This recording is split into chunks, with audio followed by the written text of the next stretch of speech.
Willie D Live. We watch all these mafia movies and all that and all that. Like, you never go against your city for somebody out of town. If you got problems internally with your city, you handle it amongst, but you never let a person come from out of town and divide shit. So when a person is able to do that, that already shows that, well, damn, y'all already kind of low-key hated me.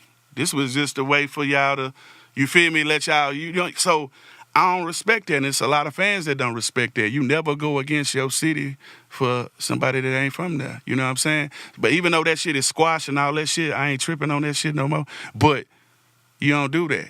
And OGs need OGs. But when you think you too big for knowledge for somebody to correct you, like me, even though I know what I know, I don't think I know everything. I know a lot. And if I don't know, I can find out. I'm not too good to get to receive constructive criticism. That don't mean I gotta take it, but I'm not too big to hear it. And if it makes sense and I feel like I need to apply it, I'll apply it. It don't matter whether it came from a homeless person or not.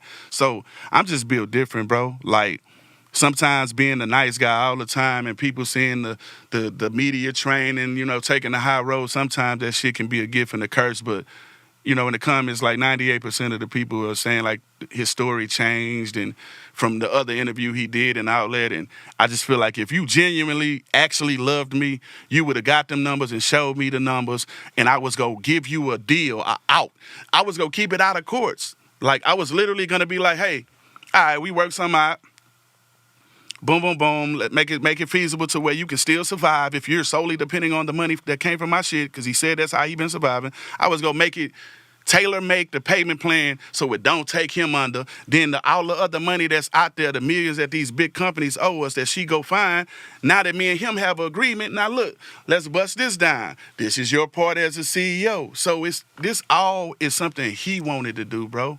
It's clout chasing, and I never. It's dangerous though too, because he called you pretty much like a thief. He said you're stealing people's publishing, and we know that in this game, when those words are, you know that he's taking something from somebody else. Some people don't understand, or maybe not care, especially in the social media world we are. They're going to believe that to be the correct, truth. and that could put a person's life in jeopardy. Yeah, one of my, if I'm correct, I believe Trey D went to prison many years ago because he thought, you know, the situation with Snoop Dogg. That's, you know, old, but people understand that, you know, first of all, you got to handle your business.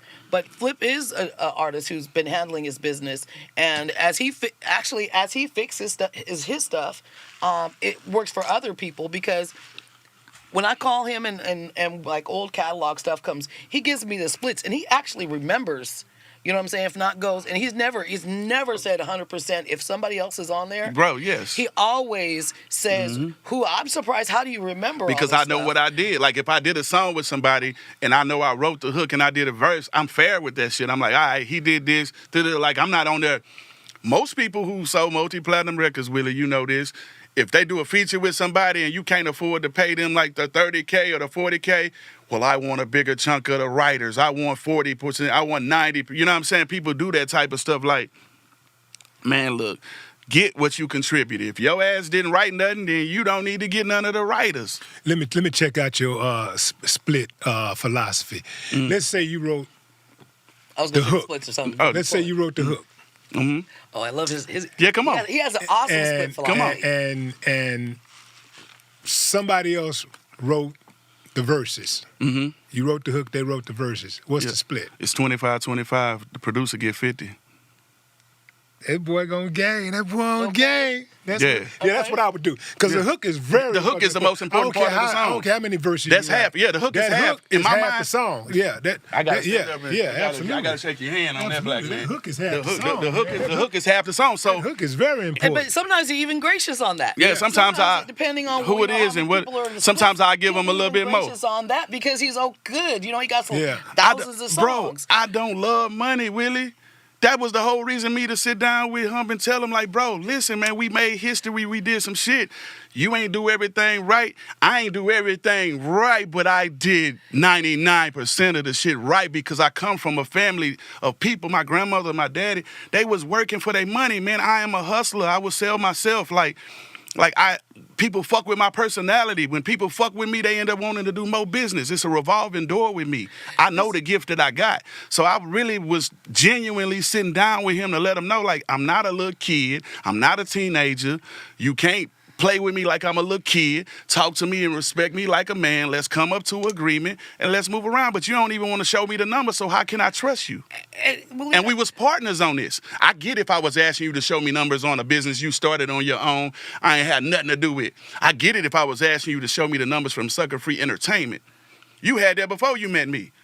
No, I'm talking about on what we started together. That ain't bad. That ain't good business, man. I don't respect that. You had alluded to some things about that, and you see he's always held on to the high road, but he had the opportunity. We had these 2 meetings. Hump had the opportunity because, and we have it, we said, let's just get this, and then don't even worry, I'll go get the money. And on the real, I'm a businesswoman. I love to make money. I love to make my artists happy. I love to say that I accomplished these tasks, right? I get it when I don't give up. Sometimes it's taken me 10 years to crack a case for my clients and get them paid. So I don't give up. But we have the opportunity to come together and work to get that money out of the major labels.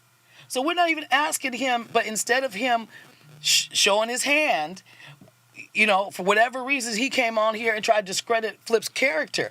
Flip's been waiting just for the answer so that I can do my job, because whatever that money he got ain't nothing compared to the 15, 20 years of shit that's accumulated. I want to see y'all go get that money, and we go get it. Y'all got to go get that. Y'all got to come together. But check this out before I Go forget get this, that Willie. money, Before man. I forget Come on. this matters because I don't want to forget this. The hard copies and streaming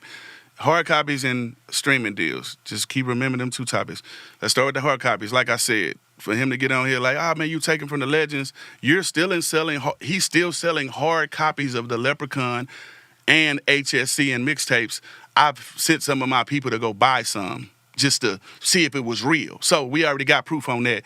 And if you love the legends and Hawk and all these people, Hawk is on the Leprechaun and the HSC. How many checks have you gave Hawk family off of those hard copies? Because you ain't gave me none. So all those artists you claiming you love and all this, have you been paying them off of these hard copies that you're selling? That's copyright infringement. Thank you. Now, secondary, see, I always move respectable. Like I told you, if I fall out with somebody and we had business together, I'm not going to let my emotions or how I feel about you alter what we agreed upon. You know what I'm saying? It's been different people approach me with streaming deals for these albums. Like, man, we want to give you this much million. We want to give you this. And I always tell them, I had a business partner when I did this. For me, I can't just sell you this or do this. I said I would have to get on the same page with him, and me and him not seeing eye to eye right now. So if the shoe was on the other foot, if somebody came and offered, which somebody probably did, but who knows, right? You know, if somebody came and offered him like, hey, man, I'll give you, some millions for all these streams and the rights to this, he probably would do it and not contact me. Right. But me, I would contact him because you know what? No matter what I feel about you, how I look at you, we was partners on this.